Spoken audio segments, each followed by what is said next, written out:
الحمدللہ رب العالمین والصلاة والسلام علی سید المرسلین اما بعد فاعوذ باللہ من الشیطان الرجیم بسم اللہ الرحمن الرحیم۔ الحمدللہ آج ہم حج کی اہمیت، فضیلت کے بارے میں ذکر کریں گے اور اس کا اجر اور ثواب کے بارے میں۔ اللہ کریم قرآن مجید اور فرقان حمید میں ارشاد فرماتا ہے سورہ حج میں کہ اور اعلان عام کر دو لوگوں میں حج کا، اور آئیں گے آپ کے پاس پا پیادہ اور ہر دبلی اونٹنی پر سوار ہو کر جو آتی ہیں، اور ہر دور دراز راستے سے، اور اعلان کیجئے تاکہ وہ حاضر ہوں۔ اس کے بعد حضرت ابراہیم علیہ السلام کو جب یہ حکم ہوا کہ آپ اعلان کر دیں، تو حضرت ابراہیم علیہ السلام جب بیت اللہ شریف کی تعمیر سے فارغ ہوئے تو عرض کی مولا کریم میں تعمیر کعبہ سے فارغ تو ہو گیا ہوں۔ اللہ تعالیٰ نے ارشاد فرمایا لوگوں میں حج بیت اللہ کا اعلان کر دو۔ حضرت ابراہیم علیہ السلام نے عرض کی یا اللہ کریم میں آواز ان تک کیسے اور کس طرح پہنچاؤں گا؟ اللہ تبارک و تعالیٰ نے ارشاد فرمایا اعلان کرنا ابراہیم تمہارا کام ہے اور آواز لوگوں تک پہنچانا ہمارا کام ہے۔ حضرت ابراہیم علیہ السلام نے اعلان فرمایا تو زمین و آسمان کی ہر چیز نے اس آواز کو سنا اور اس اعلان کو جواب دیا۔ ہر شخص چاہے وہ پیدا ہو چکا تھا یا ابھی عالم ارواح میں تھا، اس نے آواز کو سنا، اور ہر شخص نے جس نے حضرت ابراہیم علیہ السلام کی اعلان پر لبیک کہا وہ ایک بار حج کرے گا، جس شخص نے 2 بار لبیک کہا وہ 2 بار حج کرے گا، اور جس شخص نے 3 بار لبیک کہا وہ 3 بار اللہ کے حضور حاضر ہوگا، اللہ کے گھر پر حاضر ہو کر حج کے فرائض انجام دے گا۔ اور جس نے اس سے زیادہ جتنی بار بھی لبیک کہا وہ اتنی بار جو ہے حج کی فرائض انجام دے گا۔ ایک روایت میں یوں بھی ہے کہ سیدنا ابراہیم علیہ السلام نے مقام ابراہیم پر کھڑے ہو کر ندا دی اے لوگو اللہ تعالیٰ کا گھر بن گیا ہے اور اس نے تم پر اپنے گھر کا حج فرض کر دیا ہے، لہذا تم اس کا حج کرنے کے لیے آؤ۔ تو مرد اور عورت، چھوٹے بڑے، دیہاتی شہری، عالم و جاہل، تمام اہل ایمان نے یہ آواز سنی اور لبیک کہہ کر حاضر ہو گئے، بلکہ قیامت تک پیدا ہونے والے لوگ اور اہل ایمان اور یقین لوگ تک یہ آواز پہنچی ہے اور انہوں نے بھی لبیک کے ساتھ جواب دیا ہے۔ جواب صرف اس نے دیا ہے جس کی قسمت میں حج کرنا ہے۔ کعبۃ اللہ کی تعمیر کا تفصیل ذکر ہم انشاءاللہ کرتے رہیں گے۔ سیدنا ابراہیم علیہ السلام نے کعبۃ اللہ شریف کو تعمیر کیا، سیدنا ابراہیم علیہ السلام نے حج بیت اللہ کی دعوت دی ہے، سیدنا ابراہیم علیہ السلام نے طواف خانہ کعبہ کیا۔ اللہ تبارک و تعالیٰ نے حج کرنے والوں کو بے شمار سعادتیں عطا فرمائی ہیں۔ حج محض اللہ تبارک و تعالیٰ کی رضا کے لیے ہونا چاہیے۔ حج میں شہرت اور دکھلاوا مقصود نہیں ہونا چاہیے۔ حج سیر و تفریح کی نیت سے نہیں ہونا چاہیے، حج تجارت کی نیت سے نہیں ہونا چاہیے، حج حاجی کہلانے کی غرض سے نہیں ہونا چاہیے، حاجی اور حج عزت بنانے کی غرض سے نہیں ہونا چاہیے۔ سیدنا فاروق اعظم رضی اللہ تعالیٰ ایک دفعہ صفا اور مروہ کے درمیان جلوہ گر تھے، ایک جماعت آ گئی، اپنے اونٹوں سے اتری اور بیت اللہ شریف کا طواف کیا اور پھر صفا مروہ کی سعی کی۔ سیدنا فاروق اعظم رضی اللہ تعالیٰ نے پوچھا تم کون لوگ ہو؟ انہوں نے بتایا عراق سے آئے ہوئے ہیں۔ آپ نے پوچھا یہاں کیسے آنا ہوا؟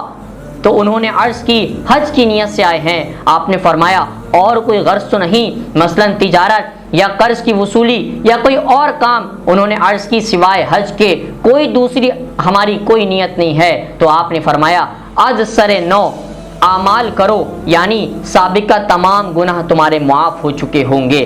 حج میں بیہودہ بات کرنا منع ہے، حج میں شریعت کے حکم کے مطابق عمل کرنا چاہیے، اور حج میں صرف اور صرف نیت حج ہی کی ہونی چاہیے۔ قاضی ایاز رحمۃ اللہ تعالی نقل فرماتے ہیں کہ ایک جماعت میرے پاس آئی اور اس نے بتایا کہ قبیلہ قطامہ کے لوگوں نے ایک شخص کو قتل کر دیا ہے اور اس کو آگ میں جلانا چاہا۔ رات بھر آگ جلاتے رہے مگر آگ نے اس پر ذرہ برابر بھی اثر نہ کیا اور اس کا بدن ویسے ہی سفید رہا۔ فرمایا شاید اس شہید نے 3 حج کیے ہوں۔ ان لوگوں نے کہا جی ہاں اس نے 3 حج کیے ہیں۔ اس کے بعد وہ جماعت میں سے لوگوں نے کہنے لگے مجھ تک یہ حدیث پہنچی ہے جس شخص نے حج اللہ تبارک و تعالیٰ کی رضا کے لیے کیا ہو اور اس فرض کا ادائیگی کی ہو، اور جس نے دوسرا حج کیا ہو اس نے اللہ تبارک و تعالیٰ کو قرض دیا، یعنی اس نے ثواب کو جمع کر دیا۔ جس نے 3 حج کیے اللہ تبارک و تعالیٰ اس کی کھال کو اور اس کی کھال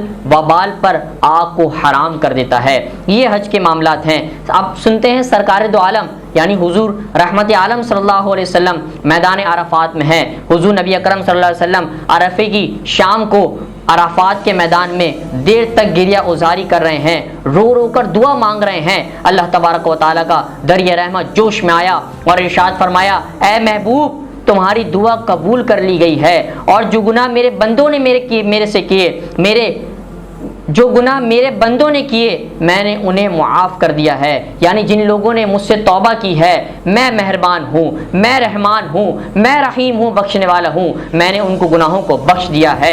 البتہ جو ایک دوسرے پر ظلم کرے ان کا بدلہ لیا جائے گا. حضور رحمت عالم صلی اللہ علیہ وسلم نے بار بار عرض کی, یا اللہ کریم تو اس پر قادر ہے کہ مظلوم کو اجر اور بدلہ عطا فرمائے اور ظالم کو معاف فرما دے. مزدلفہ کے صبح اللہ تعالیٰ نے یہ دعا قبول فرمائی. اس وقت تک حضور رحمت عالم صلی اللہ علیہ وسلم نے تبسم فرمایا, اور صحابہ کرام نے عرض کی اس زاری کے وقت تبسم فرمانے کی کیا حکمت تھی. تو حضور رحمت عالم صلی اللہ علیہ وسلم نے ارشاد فرمایا, اللہ تبارک و تعالی نے میری دعا قبول فرما لی ہے. اور جب شیطان کو اس کا پتہ چلا تو وہ واویلا کرنے لگا اور رونے لگا اور چلانے لگا اور مٹی اپنے سر کے اوپر ڈالنے لگا, اور حقوق العباد معاف نہیں ہوتے جب تک بندہ بندے کے حقوق معاف نہیں کر دیتا. تو ہمیں جب حج پر جانا چاہیے تو بندے کے جو حقوق ہیں وہ ادا کر جائیں. حقوق العباد بھی ہیں, پھر حقوق اللہ ہیں, اور جب ہم حج پر جائیں تو لوگوں سے معافی مانگ کر جانا چاہیے, تاکہ جو ہم وہاں پر مناسک حج ادا کر رہے ہیں اس میں ہمیں کوئی کوتاہی نہ ہو, اس میں ہمیں کوئی کسی چیز کا سامنا نہ کرنا پڑے. حضور نبی کریم رؤوف الرحیم صلی اللہ علیہ وسلم کا ارشاد گرامی ہے, حاجی کی سفارش 400 گھرانوں میں مقبول ہوتی ہے, یا یہ فرمایا اس گھرانے کے 400 آدمیوں کے بارے میں قبول ہوتی ہے. اور فرمایا حاجی اپنے گناہوں سے ایسا پاک ہو جاتا ہے جیسے کہ وہ ابھی ماں کے پیٹ سے پیدا ہوا ہو. اللہ اکبر. حضور اتنی بڑی خوشخبری دے رہے ہیں حاجی کے لیے کہ حاجی جب لوٹتا ہے تو لوگ اس کو دعاؤں کے لیے کہتے ہیں, تو حاجی کے صدقے اللہ تبارک و تعالیٰ 400 افراد کی بخشش و مغفرت فرما دیتا ہے. اس حدیث پاک سے ہمیں معلوم ہوتا ہے کہ حاجی 400 آدمیوں کی بخشش کروا سکتا ہے. حاجی خود گناہوں سے پاک اور توبہ اور بخشش کروا کر لوٹتا ہے. حضرت شیخ علی رحمۃ اللہ تعالی فرماتے ہیں, میں عرفہ کی شب مسجد میں سویا تو دیکھا خواب میں 2 فرشتے سبز لباس پہنے ہوئے آسمان سے اترے, اور ایک فرشتے نے دوسرے سے پوچھا, بھلا اس سال کتنے لوگوں نے حج کیا ہے, ذرا بتاؤ تو صحیح. تو دوسرے نے جواب دیا, مجھے معلوم نہیں ہے. تو اس فرشتے نے بتایا کہ 6 لاکھ آدمیوں نے اس بار حج کیا ہے. پھر سوال کیا, تمہیں معلوم ہے ان میں سے کتنے لوگوں کا قبول ہوا ہے؟ تو اس نے جواب دیا, مجھے تو یہ نہیں معلوم. اس نے کہا صرف 6 آدمیوں کا حج قبول ہوا ہے. یہ کہہ کر وہ دونوں آسمان کی طرف چلے گئے, اور یہ خواب دیکھ کر میں گھبرا کر اٹھا اور سخت فکر مند ہو گیا کہ صرف 6 آدمیوں کا حج قبول ہوا ہے, اور یہ خواب دیکھ کر میں گھبرا گیا, اور بھلا میں ان میں سے کیسے ہو سکتا ہوں. اسی سوچ میں کہ 6 لاکھ آدمیوں کا حج کیا ہوگا, مزدلفہ میں میری آنکھ لگ گئی تو دیکھا کہ وہی 2 فرشتے آسمانوں سے اتر کر آئے اور کہہ رہے ہیں کہ اللہ تبارک و تعالیٰ نے یہ فیصلہ کر دیا ہے, ان 6 حاجیوں میں سے ہر ایک کے بدلے 1 لاکھ حاجی کا حج قبول ہو گیا ہے. جب آنکھ کھلی تو میں انتہائی خوش ہوا, تو پتہ لگا ایک حاجی 400 لوگوں کی بخشش کروا سکتا ہے. ایک حاجی جب 400 آدمیوں کی سفارش کرا سکتا ہے تو ایک حاجی 1 لاکھ حاجی کی بھی بخشش کروا سکتا ہے. اور ہمیں نہیں معلوم کس کا حج قبول ہو رہا ہے, لیکن جن کا حج قبول ہو جاتا ہے تو اللہ تبارک و تعالیٰ ان حاجیوں کے حج کے قبول کرنے کے صدقے فرشتوں کو حکم دیتا ہے کہ ان مخصوص لوگوں کے صدقے تمام حاجیوں کی بخشش کر دو. اور پھر جب تمام حاجیوں کی بخشش ہوتی ہے تو ان کے صدقے ان کے گھر والوں کی بھی بخشش ہو جاتی ہے. حج کے ثواب کتنا ہے؟ حضرت ابو ہریرہ رضی اللہ تعالیٰ عنہ سے روایت ہے, نبی کریم صلی اللہ تعالی علیہ وسلم نے ارشاد فرمایا, الترغیب میں یہ بات موجود ہے, جو شخص حج کے لیے راستے میں چلے اور پھر مر جائے اس کے لیے قیامت تک حج کا ثواب لکھا جائے گا. اور جو شخص عمرے کے ارادے سے نکلا اور راستے میں اس کا انتقال ہو گیا, قیامت تک اس کے لیے عمرے کا ثواب لکھا جائے گا. اور جو شخص جہاد کے لیے نکلا اور پھر راستے میں وہیں مر گیا تو اس کے لیے قیامت تک مجاہد کا ثواب لکھا جائے گا. تو معلوم ہو گیا جو شخص حج کے ارادے سے نکلا اور راستے میں اگر مر گیا تو قیامت تک کے لیے اس کے لیے حج کا ثواب لکھا جائے گا. حضور نبی اکرم صلی اللہ علیہ وسلم کا ارشاد مبارک ہے کہ اللہ تعالیٰ حج بدل میں ایک حج کی وجہ سے 3 آدمیوں کی بخشش فرماتا ہے اور 3 آدمیوں کو جنت میں داخلہ عطا فرماتا ہے۔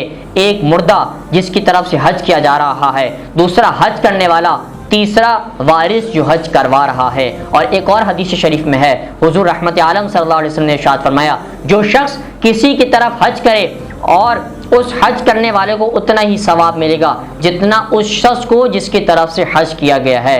حج بدل پر 3 آدمی جنت میں داخل ہوتے ہیں۔ حج بدل جن کی طرف سے کیا وہ جنت میں جائیں گے، حج بدل جنہوں نے کروایا وہ جنت میں جائیں گے، حج بدل جنہوں نے کیا وہ بھی جنت میں جائیں گے، اور حج بدل جس کی طرف سے کیا گیا وہ بھی جنت میں جائے گا، اسے بھی پورا ثواب عطا ہوگا۔ حضرت عبداللہ بن جرات رضی اللہ تعالیٰ سے روایت ہے، حضور رحمت عالم صلی اللہ علیہ وسلم نے ارشاد فرمایا، لوگو حج کرو، بے شک حج گناہوں کو ایسے مٹا دیتا ہے جیسے پانی میل کو دھوتا ہے۔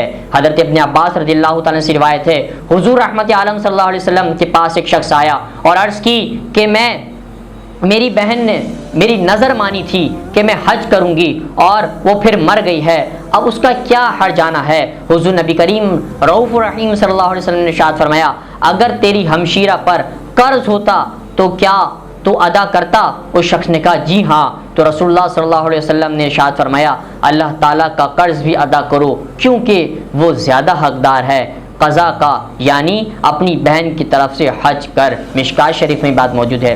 ہمیں بھی اللہ تبارک و تعالی حج کے معاملات کو سمجھنے کی توفیق عطا فرمائے اور ہمیں بھی حج پر اللہ تبارک و تعالی ہر سال جانے کی توفیق عطا فرمائے، ہمیں بھی مناسک حج ادا کرنے کی توفیق عطا فرمائے، ہمیں بھی وہ بہار دکھائے جہاں اس کی قدرت، جہاں اس کی رحمتیں، برکتوں کی بارشیں نازل ہو رہی ہوتی ہیں۔ اللہ تبارک و تعالی ہمیں بار بار حج کرنے کی توفیق عطا فرمائے۔ وما علینا الا البلاغ المبین۔